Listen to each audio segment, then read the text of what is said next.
ایک کہتا ہے بہتر ہوگا مشرقی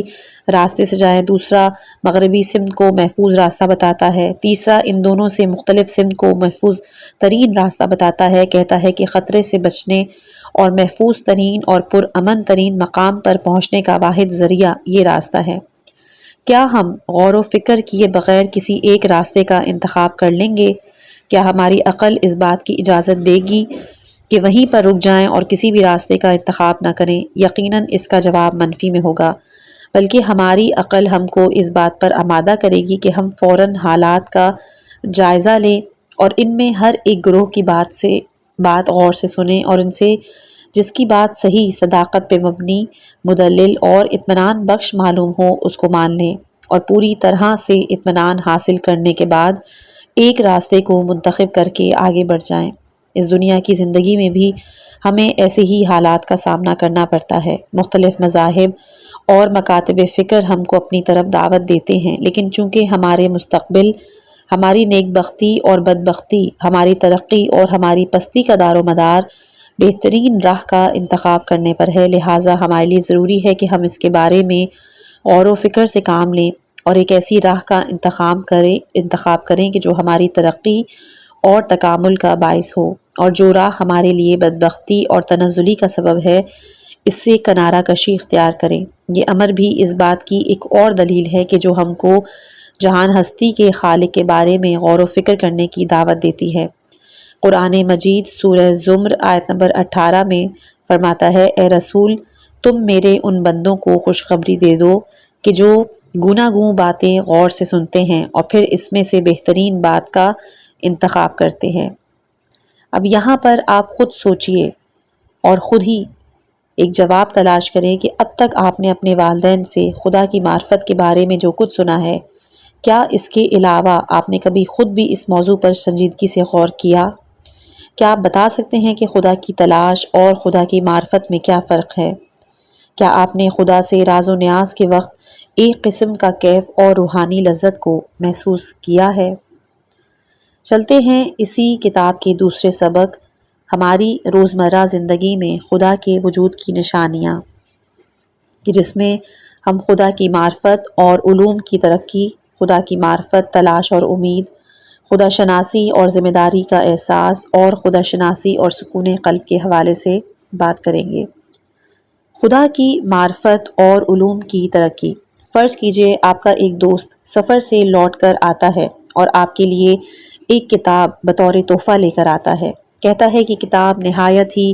اعلیٰ درجے کی ہے کیونکہ اس کا مصنف بہت بڑا عالم اور اپنے فن کا ماہر اور استاد ہے۔ یقیناً آپ اس کتاب کا سرسری مطالعہ نہیں کریں گے بلکہ اس کی ہر سطر یہاں تک کہ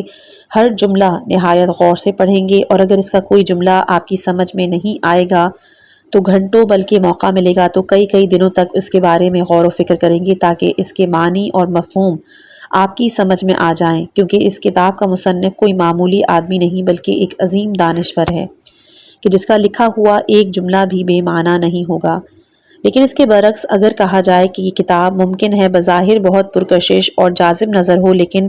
اس کے مصنف کی علمی استعداد کم ہے اور وہ کوئی اعلیٰ علمی مقام نہیں رکھتا، اس کی تصنیف میں کوئی جان نہیں، تو ایسی حالت میں ظاہر ہے آپ کی کتاب پر فقط سرسری نظر ڈالیں گے اور جہاں مفہوم واضح نہیں ہوگا آپ سوچیں گے کہ یہ مصنف کی کم علمی کے سبب ہے اور اس کتاب کا مطالعہ کرنا وقت کا ضائع کرنا ہے۔ یہ کائنات بھی ایک بڑی کتاب کی طرح ہے اور اس کائنات کا ہر موجود اس عظیم کتاب کے ایک کلمے یا جملے کو تشکیل دیتا ہے۔ ایک خدا پرست انسان کے نقطہ نظر سے اس جہان کا ذرہ ذرہ ہمیں غور و فکر کی دعوت دیتا ہے۔ ایک مومن اور با ایمان انسان خدا پرستی کے نور کے پرتوں میں تخلیق و آفرینش کے اسرار و رموز کو سمجھنے کے لیے کافی باریک بینی اور کاوش کے ساتھ مطالعہ کرتا ہے، اور یہی چیز سائنس اور انسانی علوم کی ترقی میں مددگار ثابت ہوتی ہے، کیونکہ وہ جانتا ہے کہ اس مشینری کا خدا خالق لامتناہی علم و قدرت کا مالک ہے، اس کے ہر کام میں حکمت و فلسفہ مثمر ہے۔ اسی سبب سے وہ بہت گہرائی کے ساتھ مطالعہ کرتا ہے اور نہایت ہی دقت کے ساتھ تخلیق کرتا ہے تاکہ قدرت کے اسرار و رموز کو بہتر طریقے سے سمجھ سکے۔ لیکن ایک عام مادہ پرست انسان میں آفرینش کے اسرار و رموز کو سمجھنے اور اس کا مطالعہ کرنے کا جذبہ نہیں ہوتا، کیونکہ وہ ان چیزوں کا خالق بے حس اور بے حرکت فطرت کو سمجھتا ہے۔ اگر ہمیں علوم سائنس کا انکشاف کرنے والے دانشوروں کی صف میں بعض مادہ پرست بھی دکھائی دیتے ہیں تو اس کی وجہ یہ ہے کہ غالباً وہ خدا کے تو قائل ہیں، البتہ اس کا نام طبیعت فطرت رکھ دیتے ہیں، کیونکہ فطرت کے کاموں میں وہ نظم و ضبط اور منصوبہ بندی کے قائل ہیں۔ مختصر یہ کہ خدا کی پرستش علوم و دانش کی ترقی کا وسیلہ بنتی ہے۔ دوسرا ہے خدا کی معرفت، تلاش اور امید۔ جب انسان اور ان مشکلات کے مقابلے میں وہ اپنی ناتوانی اور بے بسی کا احساس کرتا ہے، اور ایسے موقع پر خدا پر ایمان اس کی مدد کرتا ہے اور اسے تقویت بخشتا ہے۔ جو لوگ خدا پر ایمان رکھتے ہیں وہ خود کو تنہا اور بے سہارا محسوس نہیں کرتے، وہ مایوسی اور نا امیدی کا شکار نہیں ہوتے، انہیں بے بسی اور ناتوانی کا احساس نہیں ہوتا، کیونکہ وہ جانتے ہیں کہ خدا کی قدرت تمام مشکلات سے بالاتر اور اس کی قدرت کے سامنے ساری چیزیں آسان اور سہل ہیں۔ خدا پر ایمان رکھنے والے اپنے پروردگار کی حمایت اور لطف و مہربانی کی امید کے ساتھ مشکلات کا مقابلہ کرنے کے لیے اٹھ کھڑے ہوتے ہیں، اپنی تمام طاقتوں کو بروئے کار لا کر خدا سے امید لگا کر اپنی سعی اور کوشش کو جاری رکھتے ہیں اور مصیبتوں اور سختیوں کے مقابلے میں کامیاب ہو جاتے ہیں۔ جی ہاں، خدا پر ایمان انسان کی سب سے بڑی تکیہ گاہ ہے۔ خدا پر ایمان استقامت اور ثبات قدم کا سرمایہ ہوتا ہے۔ خدا پر ایمان دلوں کو ہمیشہ امید کے نور سے منور رکھتا ہے۔ یہی سبب ہے کہ با ایمان افراد کبھی بھی خودکشی کے مرتکب نہیں ہوتے، کیونکہ خودکشی یاس و نا امیدی اور شکست کی دلیل ہے، لیکن با ایمان لوگ نہ تو نا امیدی کا شکار ہوتے ہیں اور نہ ہی شکست کا احساس کرتے ہیں۔ تیسرا ہے خدا شناسی اور ذمہ داری کا احساس۔ ہم ایسے طبیبوں سے واقف ہیں کہ جب ان کے پاس کوئی تنگ دست مریض آتا ہے تو نہ صرف یہ کہ اپنی فیس نہیں لیتے بلکہ اس کو دوا کے لیے پیسے بھی دے دیتے ہیں، اور اگر مریض کی حالت نازک ہوئی تو اس کے چھوٹے سے مکان میں رات بھر اس کے سرہانے بیٹھے رہتے ہیں۔ ایسے لوگ خدا پرست اور با ایمان ہوتے ہیں، لیکن ہم ایسے طبیبوں کو بھی جانتے ہیں کہ جو پیسے لیے بغیر بیمار پر ایک نظر ڈالنا بھی پسند نہیں کرتے، کیونکہ ان کا ایمان با ایمان انسان کسی بھی پیشے سے منسلک ہو اپنی ذمہ داری کو محسوس کرتا ہے، وہ فرض شناس ہوتا ہے، نیک اور عفو درگزر کرنے والا ہوتا ہے۔ وہ ہمیشہ محسوس کرتا ہے کہ اس کی جان اور بدن کے اندر ایک مانوی نگران موجود ہے کہ جو ہر وقت اس کے کاموں کی نگرانی کرتا رہتا ہے۔ لیکن غیر مومن افراد خود پسند، خود غرض اور خطرناک ہوتے ہیں، اور وہ اپنی کسی بھی قسم کی ذمہ داری محسوس نہیں کرتے۔ ظلم و ستم اور دوسروں کی حق تلفی کرنا ان کے لیے معمولی بات ہے، وہ نیک کام کرنے کے لیے بہت کم تیار ہوتے ہیں۔ چوتھا ہے خدا شناسی اور سکون قلب۔ علم نفسیات کے ماہروں کا کہنا ہے کہ موجودہ زمانے میں نفسیاتی بیماریاں اور ذہنی پریشانیاں پہلے سے زیادہ بڑھ گئی ہیں۔ وہ یہ بھی کہتے ہیں کہ اس بیماری کا ایک سبب تشویش اور پریشانی ہے، مستقبل کی فکر، موت کی فکر، جنگ سے تشویش، فقر و شکست کی تشویش۔ وہ مزید کہتے ہیں کہ انسان کی روح سے پریشانیوں اور خوف کو جن چیزوں کے ذریعے دور کیا جا سکتا ہے وہ خدا پر ایمان ہے، کیونکہ جب پریشانیاں اور فکریں پیدا کرنے والے عوامل چاہتے ہیں کہ انسان کی روح پر اثر انداز ہوں،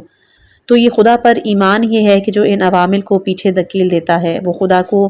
کہ جو مہربان ہے، وہ خدا کہ جو روزی عطا کرنے والا، وہ خدا کہ جو اپنے بندوں کے حالات جب اللہ کے بندے اس سے لو لگاتے ہیں تو وہ ان کی مدد کرتا ہے اور ان کو پریشانیوں سے نجات دلاتا ہے۔ یہی وجہ ہے کہ سچے مومن ہمیشہ سکون و اطمینان محسوس کرتے ہیں اور ان کو کبھی ذہنی طور پر کوئی پریشانی لاحق نہیں ہوئی، کیونکہ ان کا ہر کام خدا کے لیے ہوتا ہے۔ اگر نقصان بھی ہو جائے تو اس کی تلافی کے لیے بھی اسی کا آسرا ڈھونڈتے ہیں، یہاں تک کہ میدان جنگ میں بھی ان کے ہونٹوں پر مسکراہٹ کھیلتی رہتی ہے۔ قرآن مجید سورہ انعام آیت نمبر 83 میں فرماتا ہے کہ جو لوگ ایمان لے آئے انہوں نے اپنے ایمان کو ظلم و شرک سے آلودہ نہیں کیا، انہیں لوگوں کے لیے امن و اطمینان ہے۔ اب یہاں پر آپ غور کیجئے اور ان سوالوں کے جواب دیجئے۔ کیا گزشتہ تاریخ میں آپ کو کوئی ایسا واقعہ یاد ہے کہ جس سے اوپر جن ایمان افروز باتوں کا ذکر کیا گیا ہے اس پہ روشنی پڑتی ہو؟ یا کیا آپ جانتے ہیں کہ بعض افراد کے جو خدا پر عقیدے کا دعویٰ کرتے ہیں، غیر اخلاقی حرکتیں کرتے ہیں، ان میں مندرجہ بالا 4 خصوصیات کیوں نہیں پائی جاتی؟ تیسرا سبق ہمارا ہوگا خدا کی معرفت کے دو واضح اور آسان طریقے، جس میں اندرونی راستہ اس کو بیان کیا جائے گا۔ خدا کی معرفت کے دو واضح اور آسان طریقے۔ خدا کی معرفت کے موضوع پر بہت قدیم زمانے سے آج تک متعدد کتابیں لکھی جا چکی ہیں اور دانشوروں کے درمیان ان بحث و مباحثے ہوئے ہیں۔ ہر ایک نے اس حقیقت کو سمجھنے کے لیے ایک مخصوص راستہ اختیار کیا ہے، لیکن ان تمام راستوں میں سے بہترین راہ کہ جس کے ذریعے جہان ہستی کے اس عظیم خالق کے نزدیک جلدی پہنچا جا سکتا ہے، وہ دو ہیں۔ پہلا ہے اندرونی راستہ کہ جو سب سے قریبی راستہ ہے، اور دوسرا ہے بیرونی راستہ جو سب سے واضح راستہ ہے۔ اول ذکر طریقے میں ہم اپنے دل کی گہرائیوں میں جھانک کر دیکھتے ہیں اور روح کی گہرائیوں میں توحید کی آواز کو سنتے ہیں۔ مؤخر ذکر طریقے میں ہم اس وسیع و عریض کائنات کی مخلوقات پر نظر ڈالتے ہیں اور تمام موجودات کی پیشانی پر اور ذرے ذرے کے دل میں خدا کی نشانیوں کے جلوے دیکھتے ہیں۔ ان دونوں راستوں سے متعلق بحث بہت طولانی ہے، لیکن ہماری کوشش یہی ہے کہ ایک مختصر بحث کے ذریعے ان دونوں راستوں کا اجمالی طور پر جائزہ لیں۔ پہلا ہے اندرونی راستہ، تو آئیے اس موضوع پر غور کرتے ہیں۔ دانشوروں کا کہنا ہے کہ ہر انسان کہ جس میں غور و فکر کرنے کی صلاحیت ہے، خواہ وہ کسی نسل یا کسی طبقے سے متعلق رکھتا ہو، اگر اس کو اس کے حال پر چھوڑ دیا جائے اور کوئی مخصوص تعلیم نہ دی جائے، یہاں تک کہ اس نے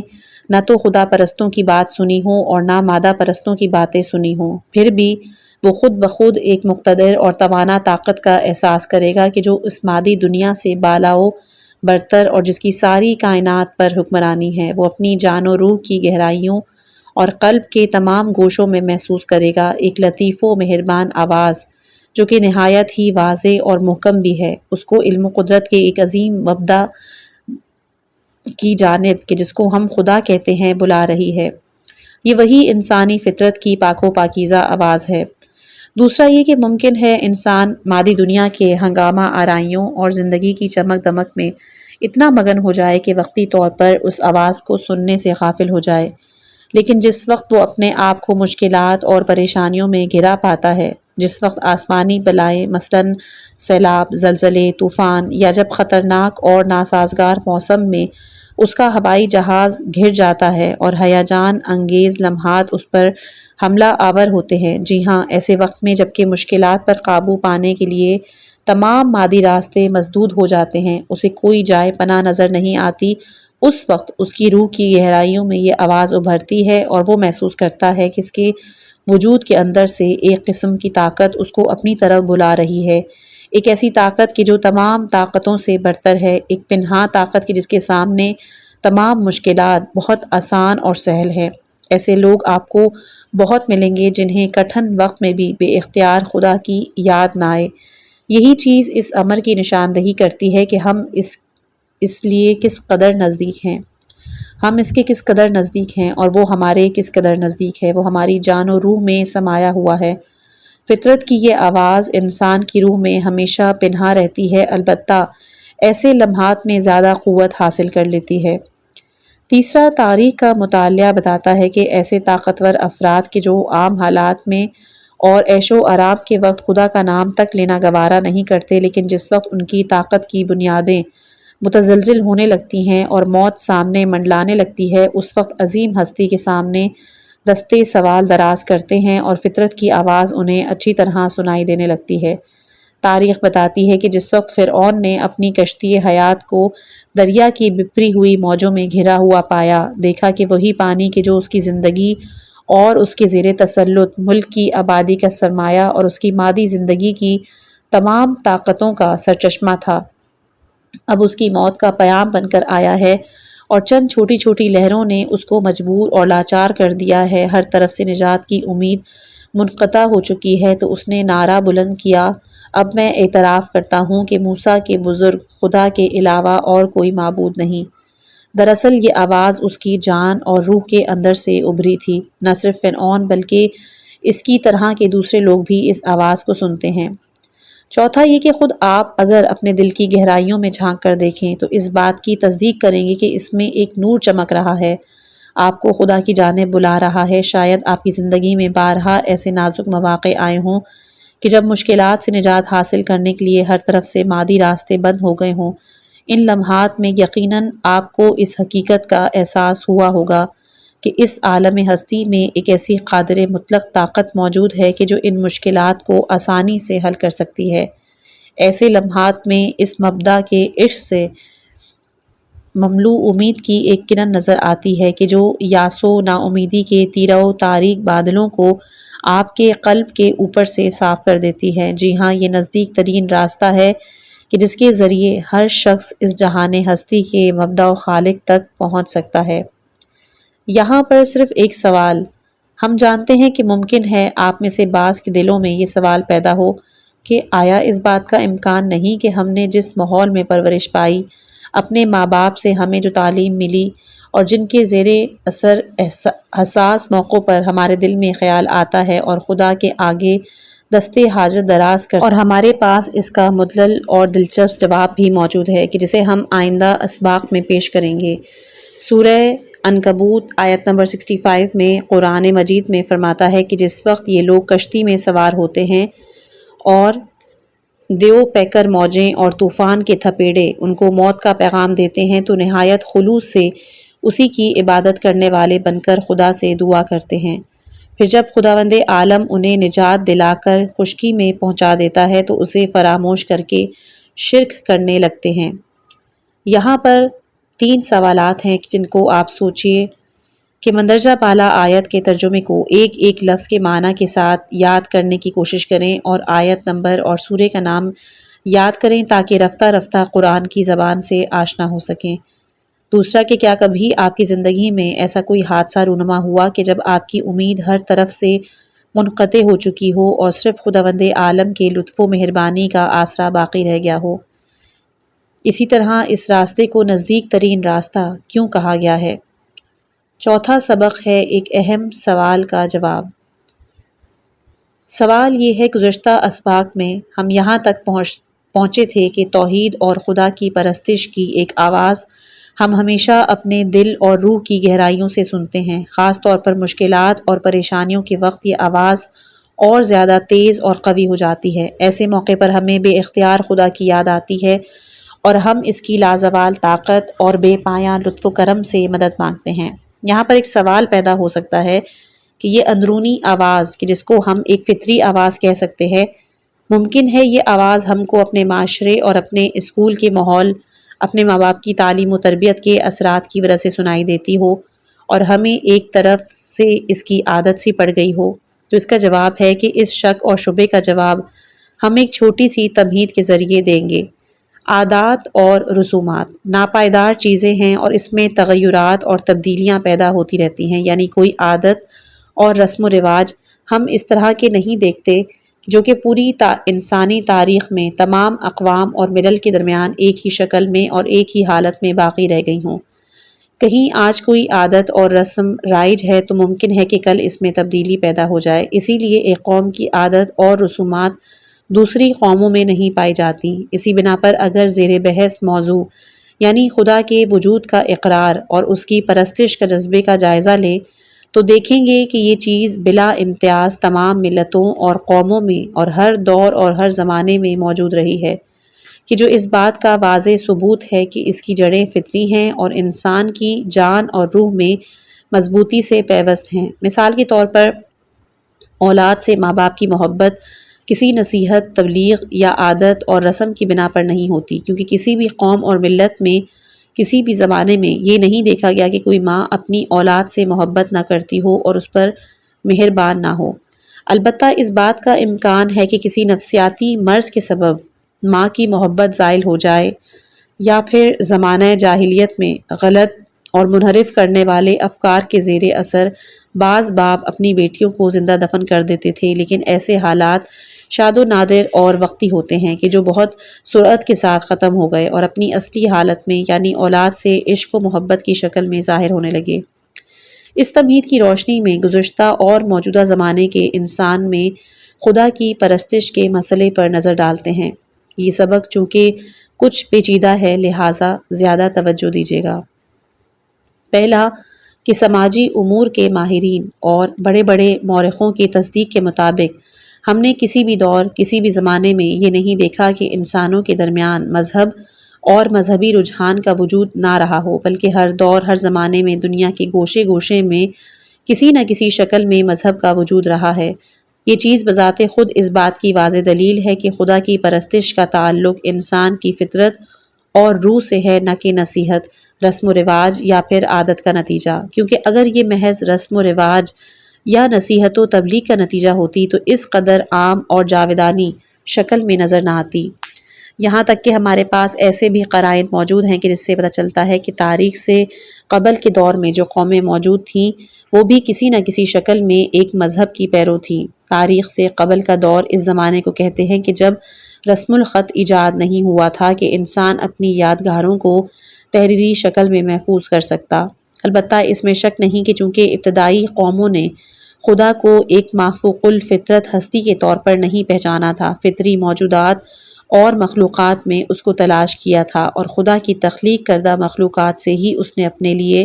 کچھ بت بنائے تھے، لیکن انسان نے اپنے ذہنی ارتقاء کے ساتھ ساتھ اور مادی چیزوں سے جو اپنے لیے بت تراش لیے تھے اس سے کنارہ کشی اختیار کر کے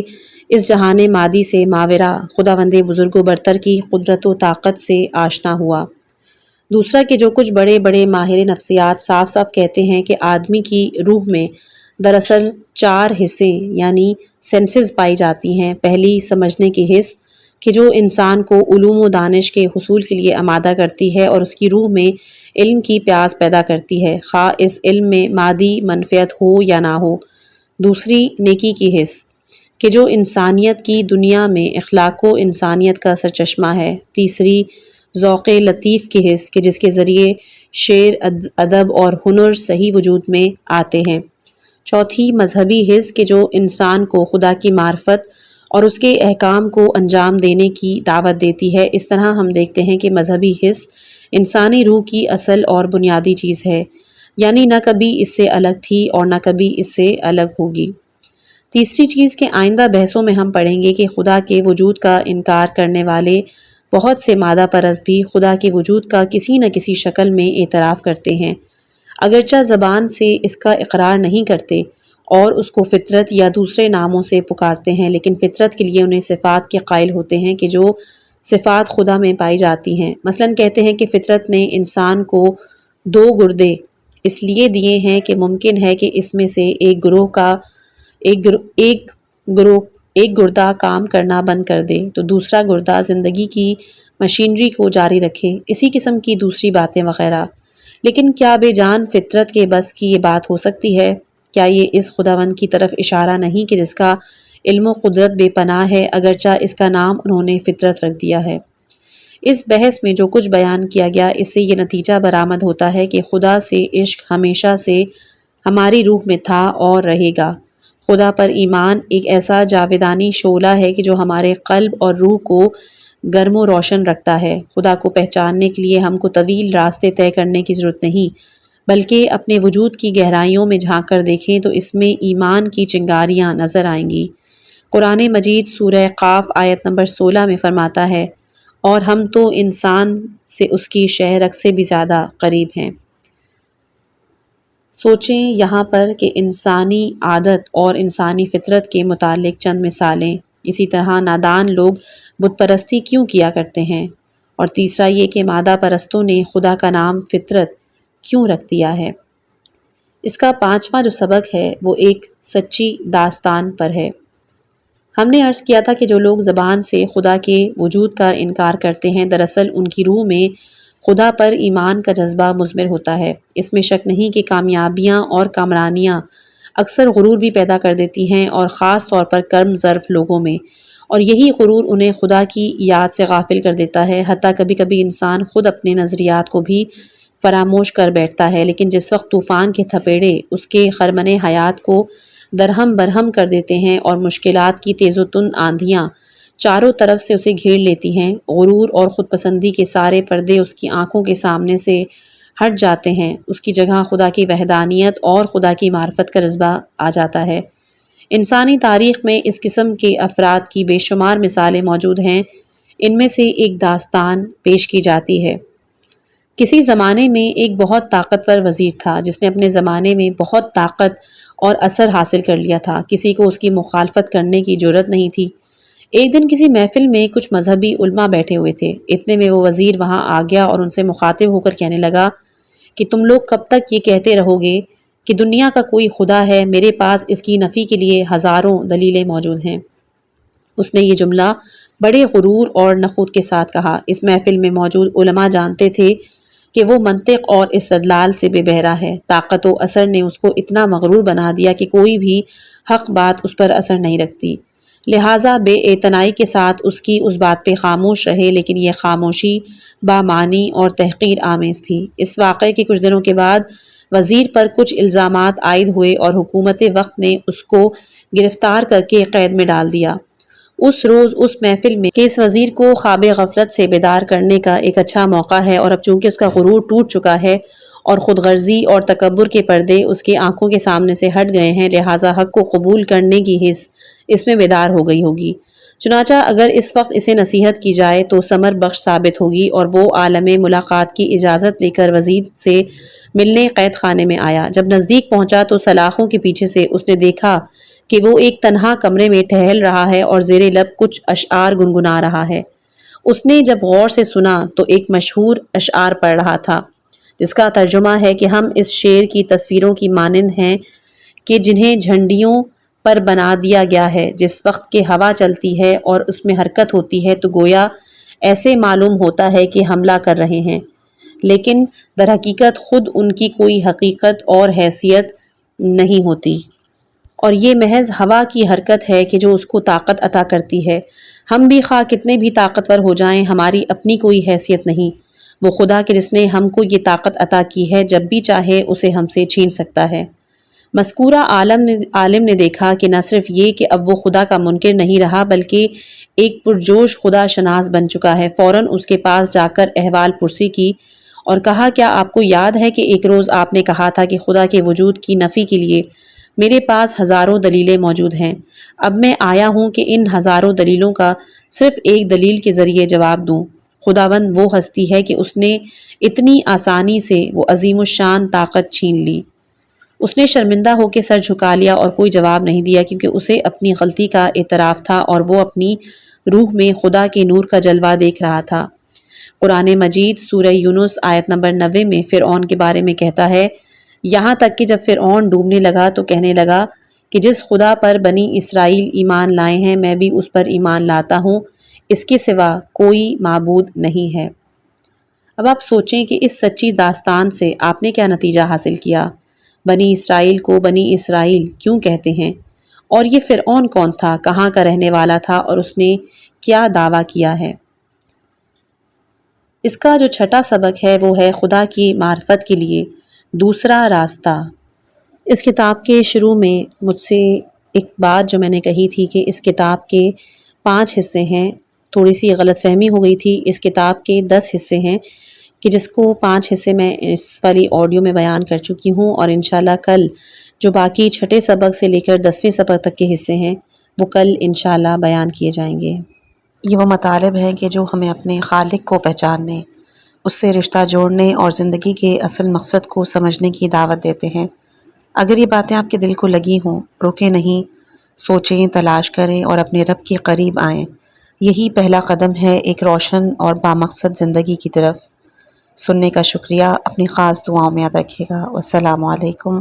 ورحمۃ اللہ وبرکاتہ۔